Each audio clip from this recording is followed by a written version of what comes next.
Hello, you guys, and welcome back to my channel. Welcome if you're new here. Today's video is going to be one of the most personal videos I've ever made, and honestly, one of the most vulnerable and personal videos I will ever make, because I'm going to talk about an incredibly sensitive topic and a very vulnerable, difficult period of time in my life.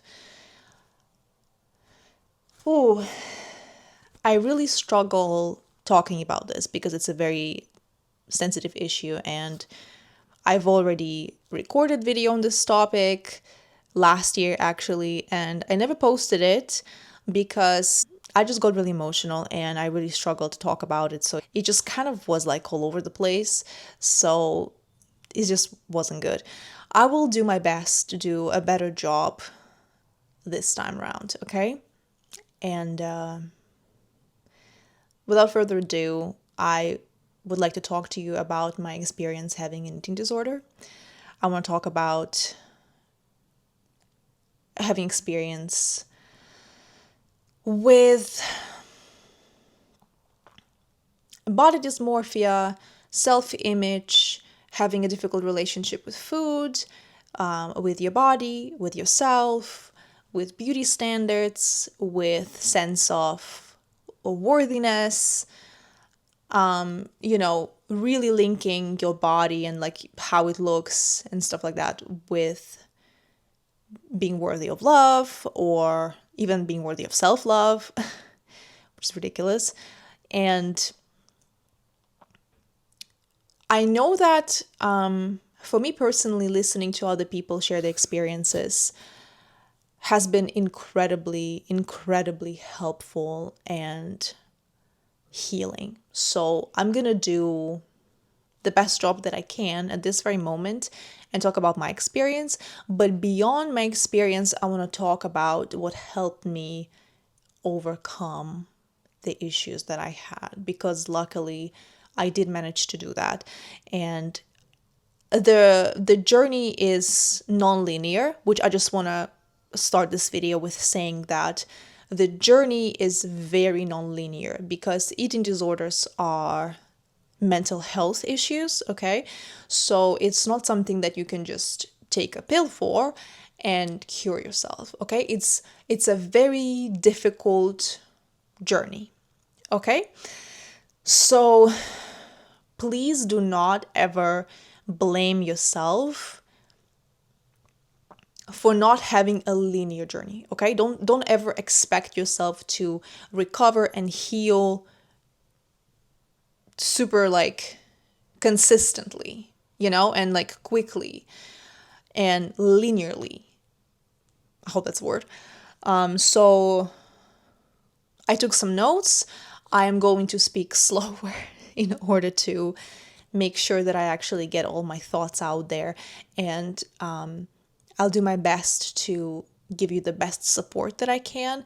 And I will try to be as clear as I can and as honest as I can. All right? Again, importantly, I'll talk about my experience, but I will also talk about what helped me personally. So let's get started. Listen, I'm about to be 30 in a matter of weeks. I'm gonna enter my 30s, which I'm super excited for, by the way. That also means that when I was growing up, when I was specifically in middle school and high school, there was such a cult of being skinny. Okay? And then we had the body positivity movement that people had different opinions about. But now that we are back to being, not to being skinny, but now that society is like back to viewing skinny as incredibly attractive and desirable, it's it has become very, very apparent how incredibly toxic and problematic it is to like be in a community of people who are obsessed with being skinny. And generally this obsession is so incredibly toxic. I have been seeing what people say about these things online, people building communities where the shared goal is to be skinny. And again, the emphasis is very, very obviously on being skinny. Some people mask that under the guise of being healthy, okay? And if you actually look at the things that people talk about and promote, like, it's really not about health at all, a lot of the times. But there have been quite a few people who have specifically been talking about loving being skinny, and there's nothing wrong with loving being skinny if you are skinny, you know what I mean? But specifically promoting that, basically, and putting that on a pedestal as well, which is crazy. Absolutely crazy. This is an obsession and movement specifically for women, as usual. There are significantly fewer trends in terms of body looks for men currently and generally throughout history. Men can and do argue about that sometimes, but we don't have multiple different waves of trends for how men should look throughout years and decades and centuries, but we do have very, very apparent and drastically changing ideas of what a woman should look like. Look literally at the past 30 years, you know? And if you're a little bit older than me, right? If you grew up in the 90s, you can confirm that even more so because, you know, if you were a teen or like a young child in the 90s, I truly, like, I'm not sure it was necessarily a very different experience from growing up in early 2000s or 2010s. But the cult of like heroin chic and being super skinny, supermodels and all those things, it's just, it's been crazy. It was crazy. So yeah, it's extremely concerning that we're back to this again. So it's absolutely crazy to me how quickly people forgot the dangers of such obsessions, because people used to talk about them, I feel like, quite a lot. And now that like we're just acting like nothing happened and like, oh, it's actually cool to be skinny or to want to be skinny. It's like completely fine and it's like healthy actually. And it's wild. The whole thing is wild. I think we should put health on a pedestal, if anything, and never, ever, ever associate your worth with how you look, period. Okay? Especially things like your weight or your body type, your figure, any of those things, like your complexion, any of those things should play a role in your self-worth and self-respect and self-love. Okay? And the way you take care of yourself. So yes. Anyways, I'm like doing anything but talking about my own story. Anyways, so I started to have a difficult relationship with food and with my body as soon as I entered my teenage years. Okay, basically as soon as I hit puberty, and my body started developing, and I no longer could eat as much as I used to because I always had a really good appetite. I could no longer eat whatever I wanted to and in whatever quantities without it being reflected on the way that my body looked. And I had very specific ideas of what my body should look like because it was very, very loudly translated on social media. And in magazines, of course, in movies, everywhere. The messages were extremely toxic. And if you were growing up, you know, around that time, if you were like a teenager, young person, let's say like 15 years ago, right? You know, like, you know, there were multiple groups online where girls were dieting, they were sharing pictures of their ideal like body types. You know, luckily, I guess, I was never obsessed with looking like stick thin. That was never my personal ideal because a lot of girls specifically wanted to look like skeletons, unironically. Oh my goodness. All the trigger warnings here. This is going to be hard for a lot of people. I completely understand. But a lot of girls specifically wanted to be as skinny as humanly possible. They were sharing their pictures, they were sharing their parameters as well.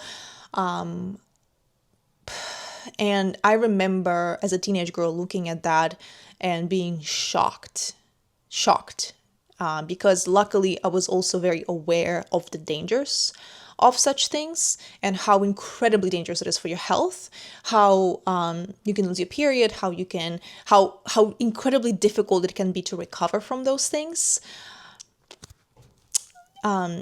Yeah, eating disorders are some of the most dangerous mental health illnesses, issues, you know? It's really not to be taken lightly, okay? However, there were also groups that were more like fitness oriented, where girls were still being super strict with their diets, but they were also like working out. So the ideals of those body types, of those girlies, were more like being fit and lean, you know? And I feel like it sounds like healthier, right? Because like, oh, you gotta eat protein, you gotta eat this and that. You know, there are plenty of people like this nowadays also. But it was still a lot of the times quite toxic. Not always, but you know what I mean. It definitely was quite toxic at times also. And I was more into those like fitness looks, I guess. I wanted to look more fit. However, a lot of these girls still have bodies that are, you know, people call them unattainable, or it's still a lot about genetics. All of those girls still were incredibly skinny. And on top of just being skinny, you also have to be fit. So you have to like work out consistently. And definitely my ideal body types were like Victoria's Secret models. And it took me years to learn those girls' real stories and how much a lot of them struggled with their health, with their mental health, with their body image, again, with eating disorders. It's just, it took years to learn real stories of real women, basically. But it was incredibly glamorized. And I used to genuinely believe that that's healthy, or like you can achieve that and that's going to be super, super healthy for you because like, well, you're not eating excessively, right? And yeah, that is just, that was incredibly unhelpful for my mental health because I would feel really bad eating more than I felt like I should, or eating the sweets, eating baked goods and stuff like that, right? And just the way that I looked was never good enough because it has to be, you have to match your ideals, and you feel like everyone's judging you, people don't view you as beautiful enough, people don't view you as attractive enough, you yourself don't view yourself as attractive enough, and you feel like you're not good enough because like, well, you're not trying hard enough, right? Which is absolutely crazy. It actually fully hit me when I finished school. I immigrated to the UK, and basically my circumstances changed like completely, 100%. It was a whole 180 degrees. Everything in my life started to look very different. I was suddenly surrounded by different people. I was very alone, was very lonely. I didn't have anyone around me who I knew, who could support me, none of that stuff. And I was studying, it was a new environment. And suddenly my difficult relationships with food and my body turned into a full-blown eating disorder. That's what happened. It happened really quickly as well. And because I used to watch so many documentaries about girls with eating disorders and different, struggles in this area, basically, I was very aware of the dangers. I was very, very aware of things you should never do. And basically, I was very, very aware of how much of a dangerous, messed up situation it is. And I'm really grateful that I had that knowledge at least. So I was not pushing myself even harder, basically, right? The struggles regarding the ED that I had were specifically about wanting to look skinny, to be happy with how I look. But also I was eating my emotions, basically. So I needed to have a lot of food, lots of sweets in order to, like, I was binging basically. I had to had those binges in order to get rid of that severe loneliness and the fears, the struggles, the uncertainty of the future, and all of the difficult emotions that I was feeling at the time and that were consuming me. And it was so difficult to deal with. I didn't know how to deal with them in a healthy way. So eating my emotions was the easiest way.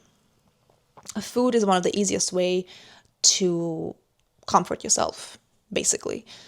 One of the easiest pleasures in life, and something that's very, very easy to abuse. And it should not be taken lightly, because unlike things like, like alcohol and drugs, you cannot give up food. You still need to eat it. You cannot just fully say like, oh, you're not gonna, if you're smoking, like you cannot just say like, okay, I'm just not gonna ever touch cigarettes again. This is a very difficult area when you truly have to find balance. This is where you have to do a lot of mental work. I mean, a lot. Like, this is the area where you cannot escape doing a lot of mental work and a lot of listening to your emotions and, understanding what they mean and what you need to provide for yourself in order to actually heal. You can't take a pill to heal yourself. You cannot just like take a vacation or something. You cannot, there's no easy fix, basically. So yes, I was going through these like crazy waves of binging and then restricting myself. So yeah, I was very aware that one of the best things you can do is get help. And no one around me could give me help, which is also one of the reasons I'm making this video, because a lot of people, well, practically everybody I've ever heard talking about this said, tell someone, talk to someone about this. And I did talk to some people who I'm not gonna name, because they were very unhelpful, extremely unhelpful, actually really harmful, because the people I share this with view that as something kind of normal. That like, well, doesn't everyone just like struggle with that? Like, isn't that just a normal thing? Oh my goodness. And I was very aware that it's really not normal at all. But yes, that's why I'm also making this video, because it's like it took me a really long time, and people around you can be very unhelpful and even harmful. So I'm very aware of that. I'm not gonna tell you, oh, just like talk to a family member or a friend or someone and they're definitely gonna help you. Like, there's no guarantee they're gonna help you. Maybe they're gonna harm you even more. You never know. It really depends on your surroundings. But anyways, let's take it one step at a time. I felt really, really, really incredibly lonely in this, and I felt so incredibly embarrassed. I wouldn't talk about this to just like my new friends, for example, or just like people I was meeting, because it felt like such a deeply personal, embarrassing, shameful thing. You would never know if you knew me at the time that I was struggling with this, because I would never show that. I was eating in public with other people, but then I would be eating a lot more when I was home by myself. And then I would be like restricting myself really severely, because I felt like I was bad. Like, I was bad. I ate a lot. Now I have to restrict myself and eat barely anything. And then the cycle will repeat, of course, because you do get hungry, and then there's this emotional hunger, and it's like a snowball. So I felt very like special in a bad way, that I just felt really alone in this. Yeah. Anyways, years later, I actually watched a few videos of some women that I was following, and some of them I'm still following, and they shared their experiences having an ED, and I was so incredibly shocked how similar our stories were. And I immediately felt so much less alone, even though at that time I was already, in recovery. But I was shocked. Like, I truly wish I heard those stories before. But wow, like it's so crazy how many young women go through this. It's truly, truly shocking. And it's so frustrating. It's so scary. It's so dangerous. It truly consumes your life, you know? That's kind of all you think about all the time. You think about food all the time. You think about how you look all the time. You are always questioning if you look good enough. You're thinking about the next meal and if you should have it or not, and all those kind of things. It's crazy. It's a horrible, horrible. It's truly one of the worst things I'd ever gone through, ever. So like, it's truly not to be taken lightly, because years later, again, I shared it with someone I trusted. I shared it with someone I considered my friend. And that person was just like, practically told me the same thing as I heard earlier, that like, well, yeah, I thought this was just like a normal thing for girls. That's just, how you are. Like, yeah, of course it's a struggle. And, that's not normal. That's something that I want to emphasize. It's not normal. EDs are not normal, and they should not be considered normal or okay or like not too big of a deal. It's incredibly dangerous. I feel like I'm really, really frustrated with how many people don't get that. And obviously it's the people who like never experienced that or never had anyone share it with them.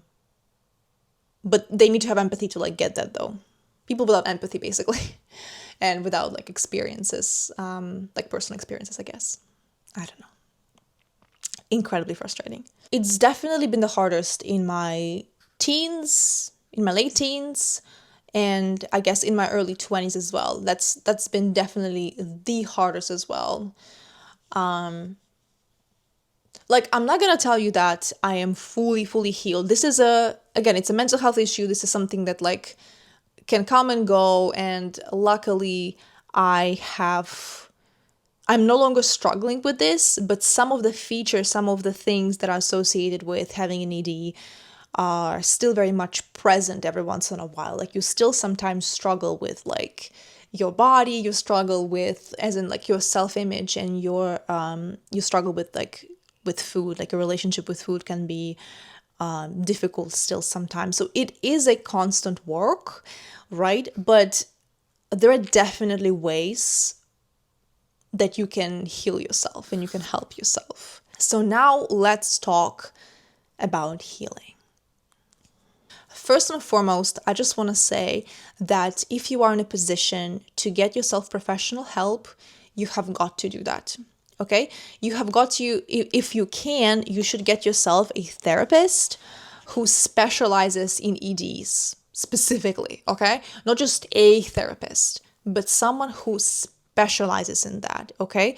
Preferably a specialist who also had an experience with EDs. And it's like I heard a lot of people say that, but I truly believe that that will help a lot when someone who is professionally equipped also has a personal experience. So they know what they're talking about and they would not be ignorant to you. But people can be just ignorant regardless of the experiences, but still. This is something that I cannot stress enough. If you're in a position to get help, please, I beg you, get some help. This is a lot of deep emotional work, and it's always easier to do it with someone's help. Okay? Now, whether or not you get professional help, right? You should learn how to feed yourself properly. You have to learn the basics of nutrition. Even if you know stuff about nutrition, right? You should start applying that knowledge, and you have to put your health first. This is where you have got to put your health first, okay? This journey is about emotional healing. It's about mental health first and foremost. I'm not joking. And I'm not exaggerating, okay? You have got to put your health first. And you have got to understand that a lot of reasons for EDs are like mental health. It's about ignoring your emotions. It's about ignoring your body's need. It's just like, it's a lot, okay? But you have got to learn how to feed yourself properly, because a lot of the times EDs are also associating with you not feeding yourself properly, with you not feeding yourself enough, or you're feeding yourself too much. If you're feeding yourself too much, it can do with neglecting your emotions, or just because your body is quite literally missing certain foods. It's missing certain nutrients. So it's trying to overcompensate, right? And it's still hungry. You just don't know what to feed yourself. Sometimes it's just that, right? And you have got to learn those basics. This video is not about nutrition. I'm not an expert in nutrition, so I'm not going to tell you about that. But you have got to learn the basics, and you have got to find some people online who are actually good at this and who do not promote EDs, because some people are also like nutrition obsessed, but they are secretly actually very much promoting EDs. So you have to find someone who you like, who speaks to you, you know what I mean? And someone who does not push you towards weight loss necessarily, or to like weight gain or whatever. Like, yeah. And you have got to start feeding yourself properly. You have really got to make sure that your meals are balanced, that they have the fats, the carbs, the fibers, that they have. You like try to focus on whole meals, like the whole foods, as much as possible.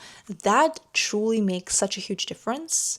Even if you don't struggle with EDs, like feeding yourself whole foods and just proper full meals is so beneficial for your mental health.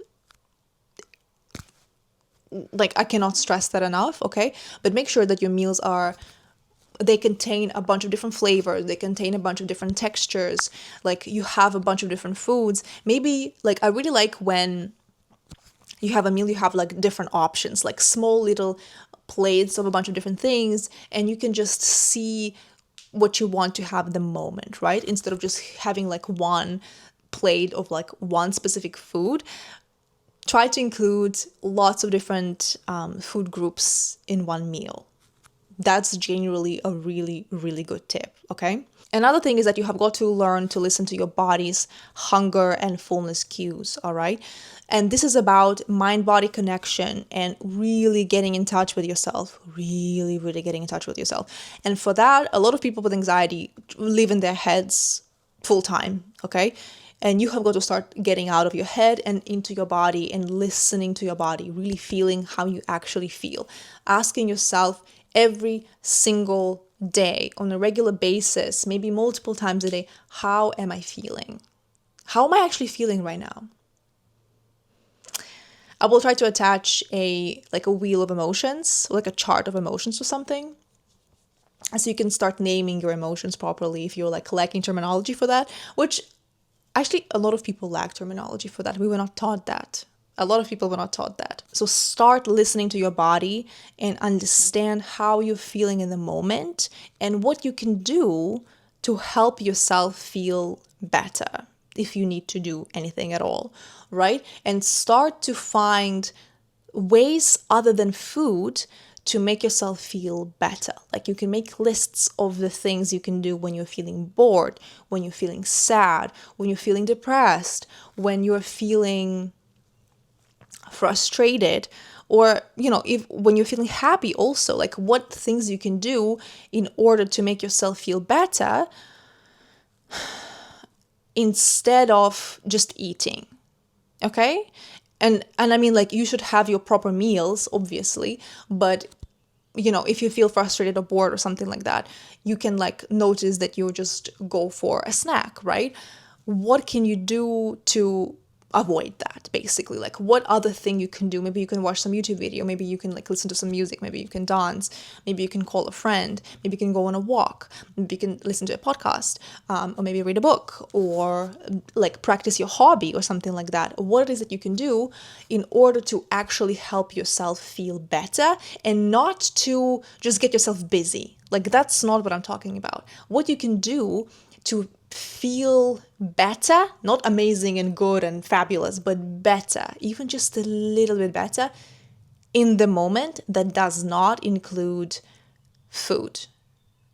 Okay? I feel like I was kind of jumping from point to point, but like listen to your body's hunger and fullness cues. So try to feed yourself when you're feeling hungry. Like actually clock the feeling of hunger. But like what does it feel like when you actually start to feel hungry, right? And try not to push yourself to the point when you're like starving, basically. And feed yourself when you're hungry. And try to eat slower. Take your time and notice how your body feels as you are eating, okay?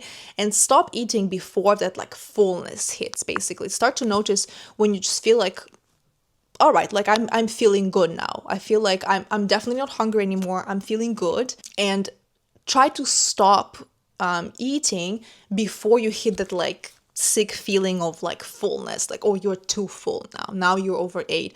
Try to notice those cues. Your body will give them to you, but you have got to really get like, you have to become really attuned to them. And for that, it will take some practice for sure, but you have got to start listening to your body.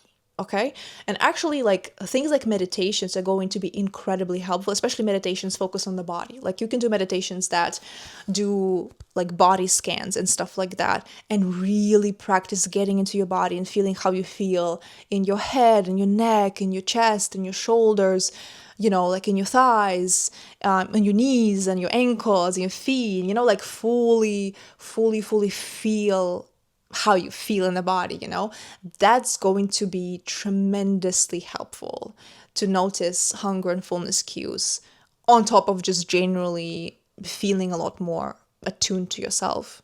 Another thing is that you have got to give your body plenty of rest, because a lot of the times when we're not getting enough sleep on a consistent basis, we are tired and we will need more calories just to function, right? Like, because we want to get energy from somewhere.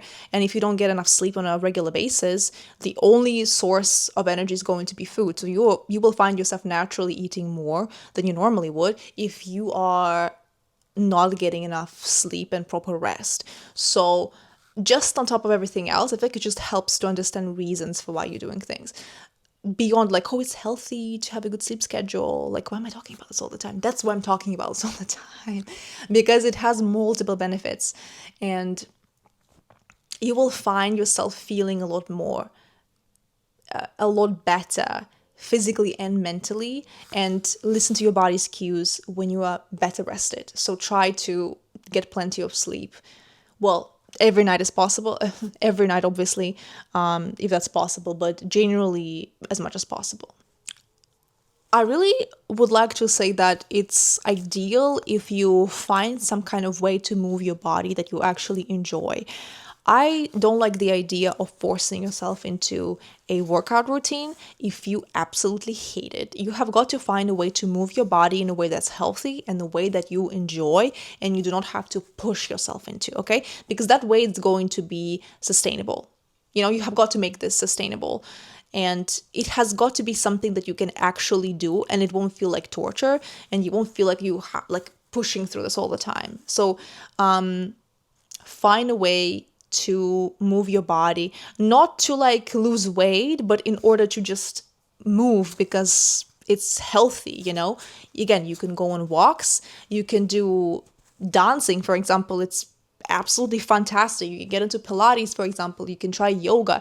There's so many different things you can try. And if anything, you don't have to stick to a certain thing. Try multiple different, again, I'm going to say ways to move your body. Sports, fitness, all kinds of things that you actually enjoy doing and that you can see yourself doing on a consistent, regular basis.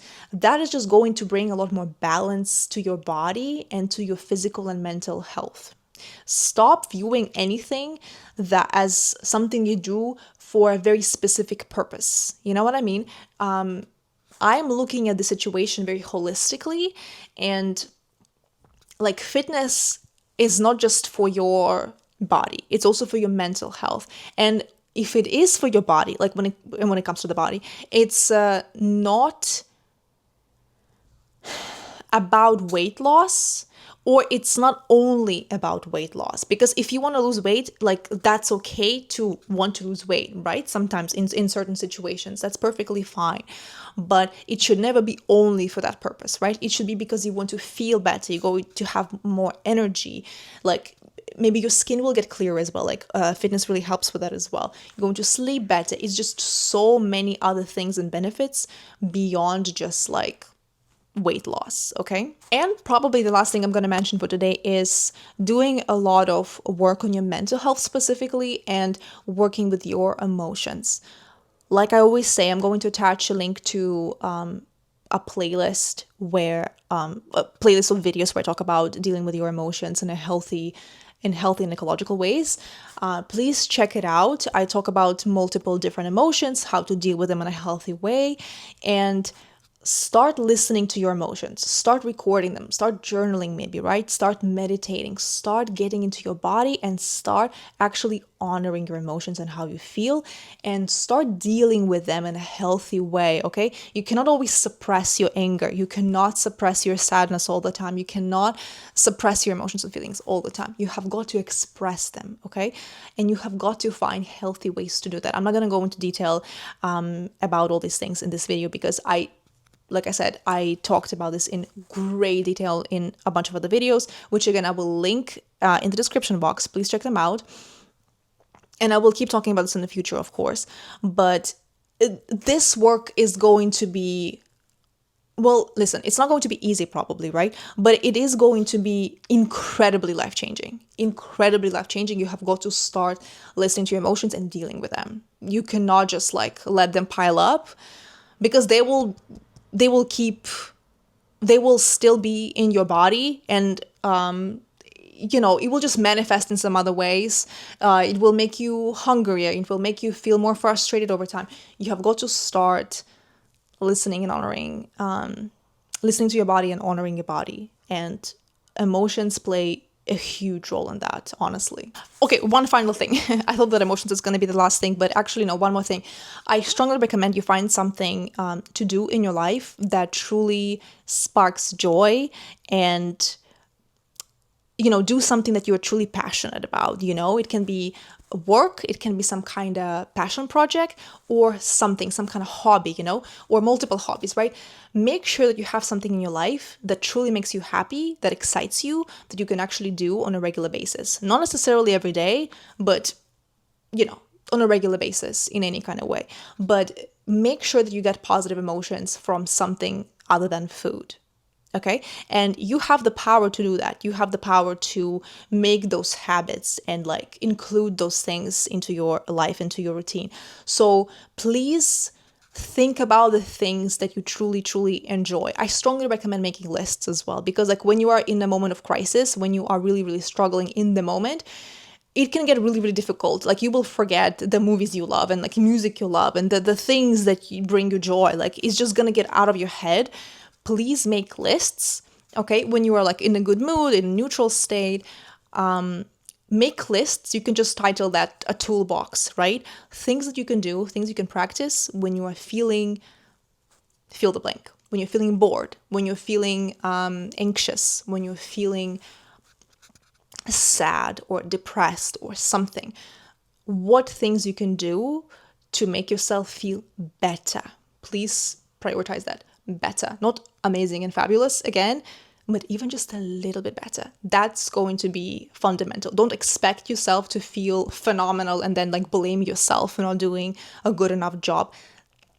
That's not healthy and that's not helpful. We're aiming for progress over perfection. Listen, you guys, I really hope that I did a good enough job with this video. If you have any questions, please ask me in a comment, in the comment section. I will make more videos on this topic because there's just so much to talk about here. I wanted to make this a comprehensive video, and I hope that I did a good job. Please let me know what you think about this in the comment section. Once again, your feedback is incredibly important to me.